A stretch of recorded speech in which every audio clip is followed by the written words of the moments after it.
The next speaker is Dr. Schäfer from Germany, and his title talk is Refractive Index Determination of Dynamic Droplets in a Flow by Analyzing Light Scattering Signals with a Machine Learning Approach. Please start when you are ready. Hello everyone, my name is Schäfer. I'm from the company AI Quantum.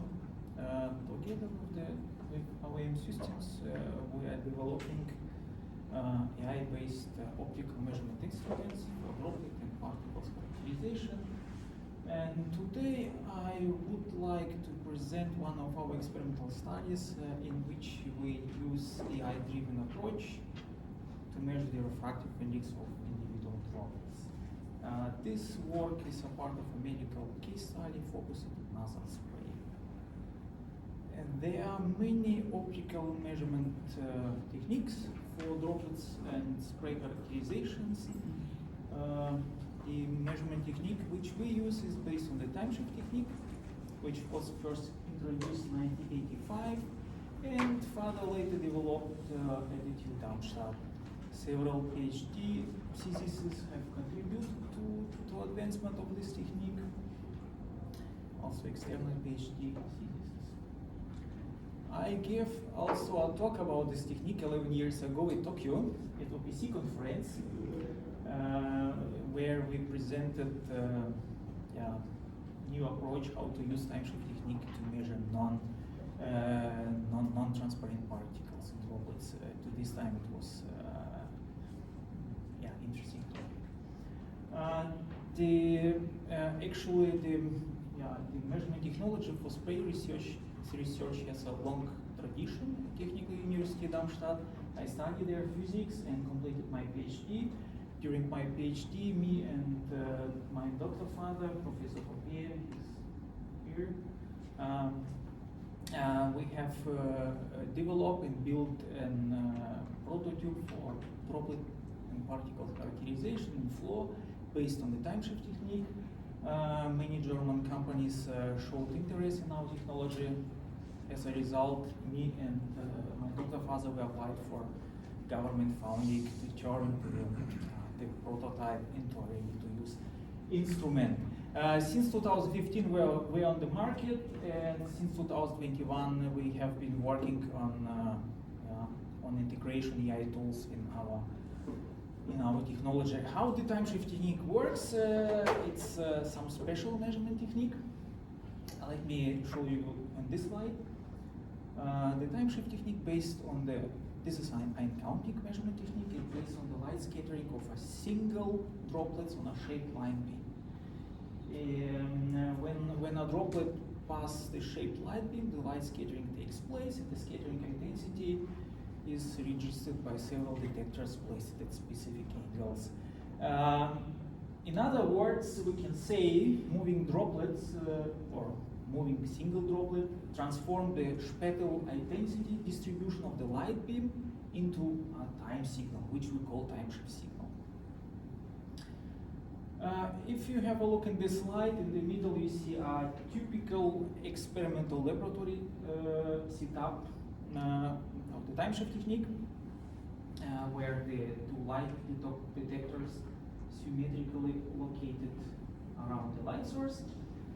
Each individual particle, droplets which pass the shaped light beam generate a set of light scattering signals, looks like that, which we use to calculate the properties of these droplets. This is the basic idea. The main advantage of this technique, comparable to another techniques like imaging, for instance, is that the light source and detectors are placed on one side. This is the most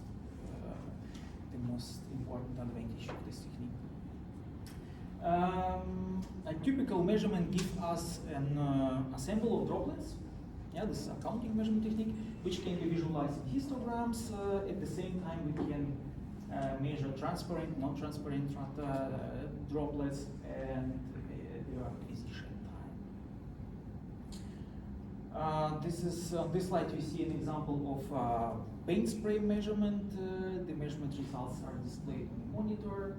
You see here this spray gun, the spray, here's the measurement probe, and here's the computer.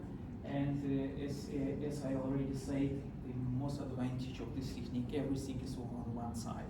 So it's easy to use especially for industrial applications. With a few modifications, we can use the same setup to capture the light scattering signals of the droplets. You see here the measurement probe, spray, and you see here just 4 lines indicate the light scattering signals. This is time signals. We're using this approach for more advanced spray research, which I presented also at this conference. In this case, the signals will be processed will be post-processed. There are no real-time application for now. As I already said, this work, the measurement of refractive index, was a task of a customer. The customer wanted to know how well 2 liquids mixed in the spray. It's just important if you mix 2 liquids in the atomizer just before the atomization. This was a part of a medical case study. For that reason, we developed an AI-driven approach to measure the refractive index of individual droplets in the spray. To characterize transparent sprays is actually more difficult than non-transparent sprays. In the previous study, we show how we can use time shift technique to measure concentration of solid particles in the droplets by measuring their transparency. If we're dealing with transparent droplets, they're only one option. You have to measure the refractive index on them. It is generally, if you want to visualize transparent object, you have to measure a face of the lamp. Actually, to measure the refractive index of a liquid or of a static droplets is well established. It's not new. But the measurement of the moving droplets, which we call dynamic droplets, is more complicated. They are technique. Well known, rainbow technique. This technique has a problem. For this technique, you need many droplets with almost the same properties. In our case, we have a spray with the droplets potentially having different refractive indexes. So we cannot use average values, and the customer does not have interest in average values. So for that reason, we need to measure refractive index of each individual droplets in our spray or JD. How we do this? To test our AI-driven approach, we use an experimental setup where we use a flat fan nozzle, our measurement head, our measurement probe, and as a liquid we use water-glycerin mixture. It's most common mixture if you would like, if you need to vary the refractive index of the liquid.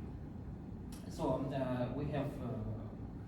we use water-glycerin mixture. We use our measurement probe to measure the droplets, to analyze droplets, to capture the light scattering signals of the droplets. So the theory shows that the time shift signals, that the shape of the time shift signals depends on the refractive index. This is what follows from the 2D model.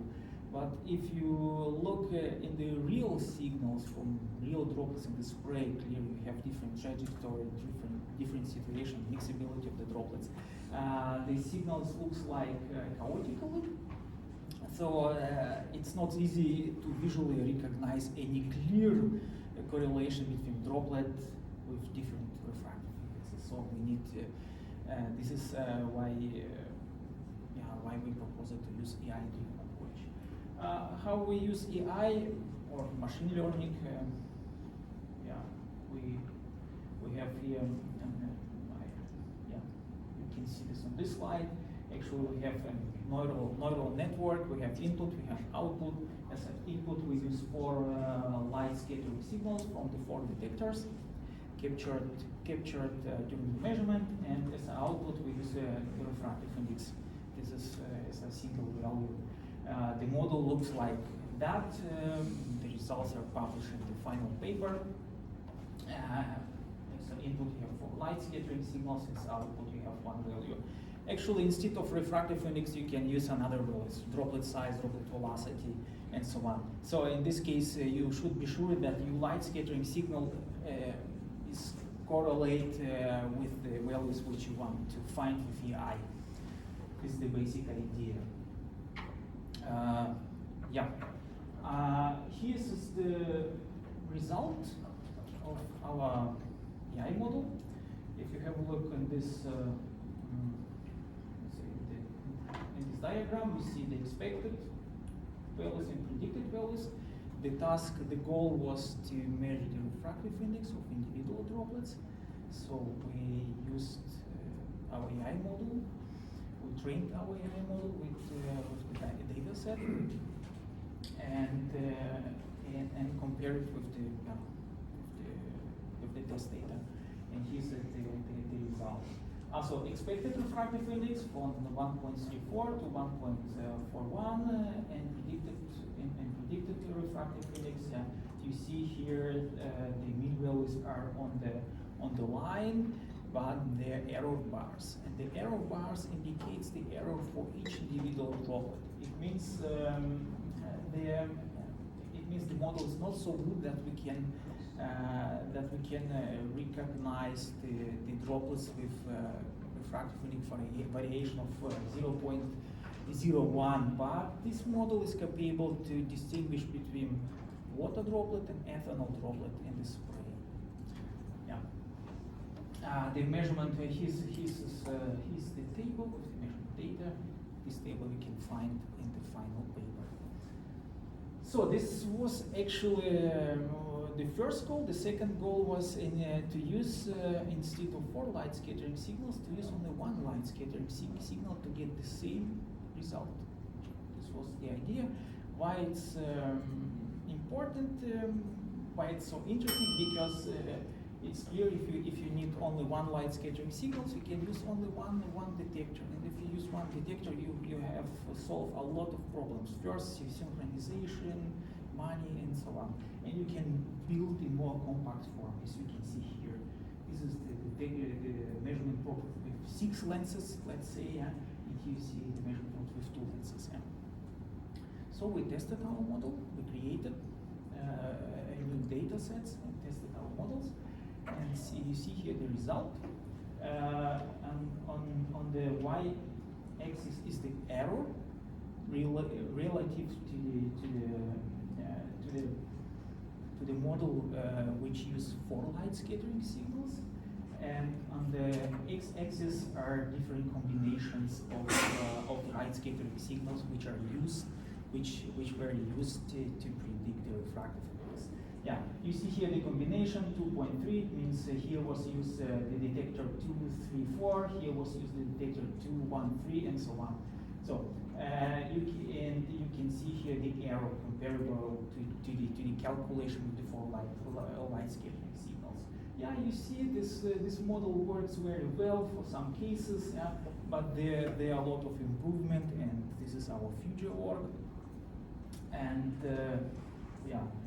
and also you can see here this interesting effect that for some light scattering signals the model works better. So we can use also this AI model to check if we have good optical alignments of our measurement probe. Yeah, this is also some interesting fact. In the end of my presentation, I have also some poster as a graphical abstract. If you have any interest, just ask me for it. Thank you very much for your attention.